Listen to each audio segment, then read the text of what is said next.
domestic policy, I'd like to shift focus.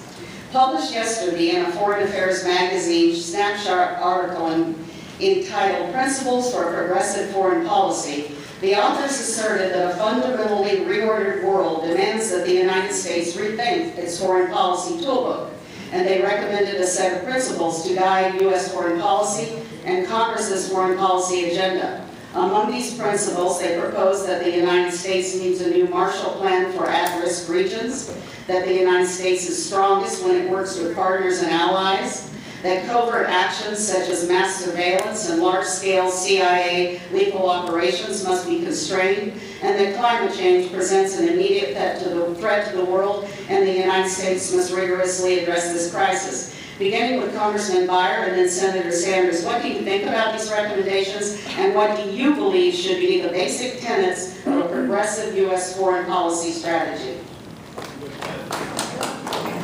I like it very much. I'm not going to repeat it, but it's a very good structure. I think we first need to recognize that the greatest existential crisis of our generation and probably of our century is climate change. So that has to be the first. Second, I'm very much an internationalist. I think the President said very well, none of the problems that we face, ISIS, Russia, climate change, et cetera, begin or end at the American border. So we need to bring the world together as best we can in a collaborative way to deal with all these issues. I also think that diplomacy is almost always better than war. That when the first bullet flies or the first bomb is dropped, we never know what's going to happen, except we do know that an enormous number of innocent civilians on both sides are going to be killed. And I think that we've made enormous progress with the United Nations, with American leadership, but we need to continue to be humble and outreach and work with the rest of the world. Senator? Well, I agree with what the Congressman said. I would add a few points, and it's implicit in those sets of principles. Wouldn't it be great if all over the world the poorest people on earth knew that we were on their side, that we were standing with them? I've been around the world, and I've seen some of the great things that we've done. I was in Egypt years ago, and we were giving out, the AID people were giving out small checks to women who were using their checks to buy a sewing machine to make a living. That was pretty revolutionary in their lives. So we've done some great things around the world.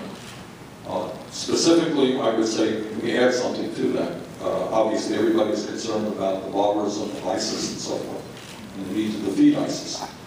But I get very nervous hearing some of my Republican colleagues forgetting about the lessons of Afghanistan, forgetting about the lessons of Iraq. And they're talking, they just can't count the wars they're anxious to get into. Ready to go to war in Iran, ready to go to war in Syria, ready to go to war in Iraq again. I think what the Congressman said is right. Essentially what we need to do is coalition, putting together large coalitions. It cannot be just the United States of America. And specifically in the Middle East, I found it pathetic that you had the Saudi Arabian government requesting American troops, combat troops on the ground. Saudi Arabia has the third largest military budget in the world. When a new leader came into power, he was giving out billions of dollars to gain support from his people. Well, you know what? Maybe they should put their troops out on the ground to defend